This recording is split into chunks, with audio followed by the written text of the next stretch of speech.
नमस्कार, स्वागत है आपका दर्श न्यूज में। बिहार झारखंड से लेकर देश दुनिया की टॉप खबरों के साथ मैं दिव्यांशु। खबरों की तरफ विस्तार से बढ़ेंगे, लेकिन सबसे पहले एक नजर हेडलाइंस पर। लाल कृष्ण आडवाणी को भारत रत्न, पीएम मोदी ने की तारीफ। आडवाणी के परिवार ने जताई खुशी। भारत जोड़ो न्याय यात्रा के तहत झारखंड में राहुल गांधी गोड्डा में बोले, अडानी के साथ न्याय और अन्य लोगों के साथ हो रहा है अन्याय। झारखंड के पूर्व CM Hemant Soren floor test में होंगे शामिल, पीएमएलए कोर्ट ने दी अनुमति। नीतीश कैबिनेट में हुआ विभागों का बंटवारा, नीतीश के पास गृह और सामान्य प्रशासन विभाग, सम्राट और विजय सिन्हा को मिले 9 विभाग। बुमराह ने मचाया धमाल, दूसरे दिन बैकफुट पर इंग्लैंड, भारत को मिली दमदार बढ़त। अब खबरें विस्तार से। पीएम मोदी ने आज बीजेपी के दिग्गज नेता लाल कृष्ण आडवाणी को भारत रत्न देने का ऐलान किया। आडवाणी के परिवार ने इस पर खुशी जताई है और पीएम मोदी को धन्यवाद किया है।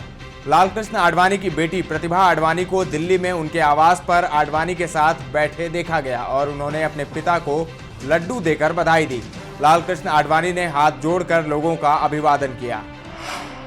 पीएम मोदी ने आज पूर्व डिप्टी पीएम लाल कृष्ण आडवाणी की जमकर तारीफ की। उन्होंने कहा है कि आडवाणी को भारत रत्न पुरस्कार इस बात का सबूत है कि देश उन लोगों को कभी नहीं भूलता जो देश की सेवा में अपना जीवन बिता देते हैं। प्रधानमंत्री मोदी ने आज 68,000 करोड़ रुपए की परियोजनाओं का उद्घाटन व शिलान्यास किया।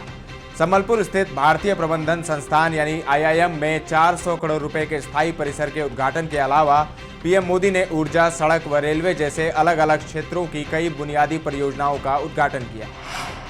बीजेपी के वरिष्ठ नेता एलके आडवाणी को भारत रत्न सम्मान देने के ऐलान पर जमाते इस्लामी हिंद के नेताओं ने नाराजगी जताई है। जमात के उपाध्यक्ष मलिक मोहतीसम खान ने कहा कि मौजूदा सरकार ने इसी तरह की उम्मीद थी कि वह बाबरी मस्जिद गिराने वालों को इनाम देगी। उधर वाराणसी स्थित ज्ञानवापी मस्जिद के तहखाने में पूजा की अचानक शुरुआत को लेकर all India Muslim personal law board और जमीयत उलमा ए हिंद सहित मुस्लिम संगठनों के नेताओं ने चिंता व्यक्त की है। उन्होंने इस मामले को राष्ट्रपति के पास ले जाने की बात कही है।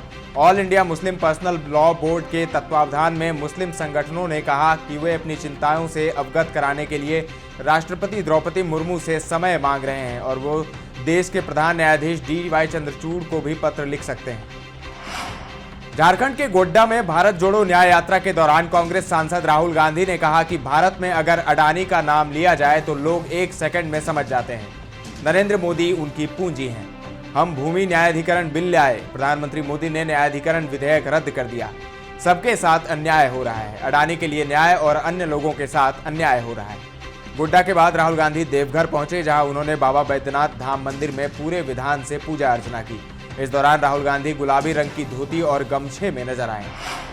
कांग्रेस अध्यक्ष मल्लिकार्जुन खड़गे ने आज नई दिल्ली में न्याय संकल्प कार्यकर्ता सम्मेलन को संबोधित किया। इस दौरान उन्होंने अपनी पार्टी के बूथ एजेंट की तुलना कुत्ते से कर दी।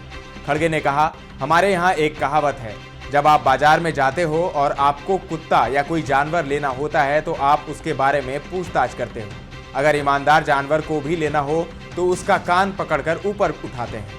उसे ऊपर उठाने के बाद अगर वो भौंकता है तो ठीक है, अगर थोड़ी सी आवाज करता है तो वह ठीक नहीं होता और उसे कोई लेता नहीं है। खड़गे ने कहा कि इसीलिए आप भी सिलेक्शन करते वक्त जो भौंकता है, जो लड़ता है और जो आपके साथ रहता है तो उसे ले लो, उसे ही बूथ लेवल कमेटी का अध्यक्ष बनाओ। उन्होंने कहा, बूथ में ऐसे व्यक्ति को बैठाओ जो सुबह 7 बजे जाए तो जब वहां पर पेटी बंद होती है उसी वक्त उसे साइन करके बाहर आना चाहिए, नहीं तो आना जाना ठीक नहीं है। इस दौरान उन्होंने केंद्र की भाजपा सरकार पर भी जमकर निशाना साधा। खड़गे ने कहा, पीएम मोदी ने सबका सत्यानाश कर दिया है। राहुल गांधी देश को बचाने के लिए लड़ रहे हैं, वह बीजेपी सरकार में हो रहे अत्याचारों के खिलाफ लड़ रहे हैं। बीजेपी ने खड़गे के बयान को शर्मनाक बताया है। पीएमएलए स्पेशल कोर्ट यानी ईडी कोर्ट ने झारखंड के पूर्व सीएम हेमंत सोरेन को फ्लोर टेस्ट यानी विश्वास मत में भाग लेने की अनुमति दे दी है। आज ईडी की विशेष अदालत ने ये आदेश दिया। 5 फरवरी को चंपई सोरेन सरकार विश्वास मत हासिल करेगी। 31 जनवरी को प्रवर्तन निदेशालय यानी ईडी ने जमीन घोटाले से संबंधित मनी लॉन्ड्रिंग मामले में झारखंड के पूर्व सीएम हेमंत सोरेन को गिरफ्तार किया था। इससे पहले हेमंत सोरेन के दिल्ली आवास पर ईडी ने छापेमारी की थी, हालांकि उस वक्त हेमंत सोरेन वहां मौजूद नहीं थे। जमीन घोटाले में राजस्व कर्मचारी भानु प्रताप प्रसाद को पीएमएलए की धारा 19 के तहत गिरफ्तार किया गया है। इस मामले में रिमांड पर सुनवाई 5 फरवरी को होगी। ईडी के अनुरोध पर जारी प्रोडक्शन वारंट पर उन्हें अदालत में पेश किया गया। जमीन घोटाले के एक मामले में ईडी द्वारा उन्हें पहले ही गिरफ्तार किया जा चुका है। इस बार गिरफ्तारी झारखंड के पूर्व सीएम हेमंत सोरेन के मामले में हुई है। आपको बता दें कि 31 जनवरी को बड़गाई अंचल की जमीन से जुड़े घोटाले में हेमंत सोरेन को ईडी ने लंबी पूछताछ के बाद गिरफ्तार कर लिया था। अब बात करते हैं बिहार की। नीतीश कैबिनेट में विभागों का बंटवारा हो गया है। मुख्यमंत्री नीतीश कुमार ने एक बार फिर गृह मंत्रालय और सामान्य प्रशासन विभाग अपने पास रखा है। इसके अलावा मंत्रिमंडल सचिवालय, निगरानी, निर्वाचन एवं अन्य सभी विभाग जिसमें मंत्री नहीं हैं नीतीश कुमार के पास रहेंगे। डिप्टी सीएम सम्राट चौधरी के पास फिलहाल 9 विभागों का जिम्मा है। सबसे ज्यादा 9 विभाग डिप्टी सीएम सम्राट चौधरी और विजय सिन्हा के पास हैं। वहीं जदयू कोटे से मंत्री विजय चौधरी के पास 6 विभाग और विजेंद्र प्रसाद यादव के पास 5 और श्रवण कुमार के पास 3 विभागों का प्रभार है। बीजेपी कोटे के मंत्री डॉक्टर प्रेम कुमार के पास 5 विभाग हैं। संतोष कुमार सुमन के पास 2 विभाग और सुमित कुमार सिंह के पास 1 विभाग का चार्ज है।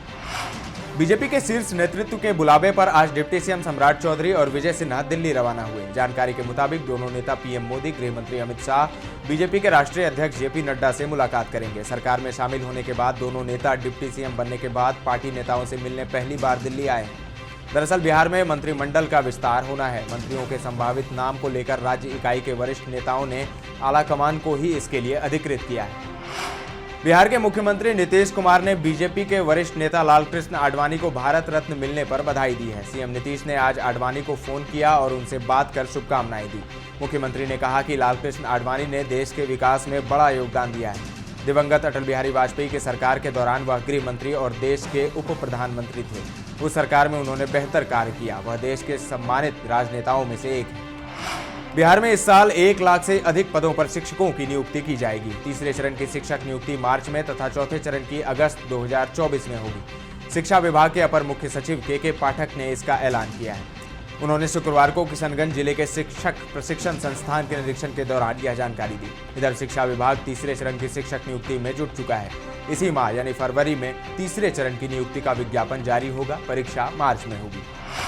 बिहार में ठनका से बचाव के लिए सरकार और आईआईटी पटना मिलकर गले में पहनने वाला सुरक्षा लॉकेट तैयार किया, जिसे लॉकेट नीतीश नाम दिया गया है। अब आपदा से बिहार वासियों को बचाने के लिए विकसित इस जीवन सुरक्षा लॉकेट नीतीश का पेटेंट कराया जाएगा। जल्द ही इसके लिए आवेदन किए जाएंगे। इसकी जानकारी आईआईटी पटना कंप्यूटर साइंस विभागाध्यक्ष प्रोफेसर राजीव मिश्रा ने दी। खबर खेल जगत से। इंडिया वर्सेस इंग्लैंड 5 मैचों की टेस्ट सीरीज का दूसरा मुकाबला विशाखापट्टनम के स्टेडियम में खेला जा रहा है। आज मुकाबले का दूसरा दिन था और इंग्लैंड बैकफुट पर है। मेजबान टीम की कुल बढ़त 171 रन हो गई है। स्टंप्स के समय भारत का स्कोर दूसरी पारी में 5 ओवर में बिना विकेट गंवाए 28 रन था। पहली पारी में डबल सेंचुरी जड़ने वाले यशस्वी जायसवाल 15 और कप्तान रोहित शर्मा 13 रन बनाकर नाबाद हैं। इससे पहले भारत के 396 रन के जवाब में इंग्लैंड की पारी 253 रन पर सिमटी। भारत को पहली पारी के आधार पर 143 रनों की बढ़त मिली। धाकड़ पेसर जसप्रीत बुमराह ने कातिलाना गेंदबाजी करते हुए 45 रन देकर 6 विकेट चटकाए। कुलदीप यादव ने 3 और अक्षर पटेल ने 1 शिकार किया। इंग्लैंड के लिए सर्वाधिक रन जैक क्रॉली ने बनाए। कप्तान बेन स्टोक्स अर्धशतक से चूक गए। अब बात मौसम के मिजाज की। पटना सहित पूरे प्रदेश में मौसम का मिजाज बदल गया है। बिहार के अधिकतम तापमान में क्रमिक बढ़ोतरी से दिन में ठंड से राहत मिली है। हालांकि सुबह और शाम के समय लोगों को ठंड का एहसास हो रहा है। पिछले 8 दिनों में दुगने से अधिक की वृद्धि हुई है। वहीं मुजफ्फरपुर में लगभग 11 डिग्री, गया में लगभग 7 डिग्री, भागलपुर में लगभग 6 डिग्री और पूर्णिया में लगभग 8 डिग्री सेल्सियस की बढ़ोतरी दर्ज की गई है। अधिकतम तापमान में वृद्धि की वजह से लोगों को दिन में गर्मी का एहसास होने लगा है। दर्श न्यूज के इस खास बुलेटिन में फिलहाल इतना ही, लेकिन खबरों का सिलसिला लगातार जारी है। देखते रहें दर्श न्यूज।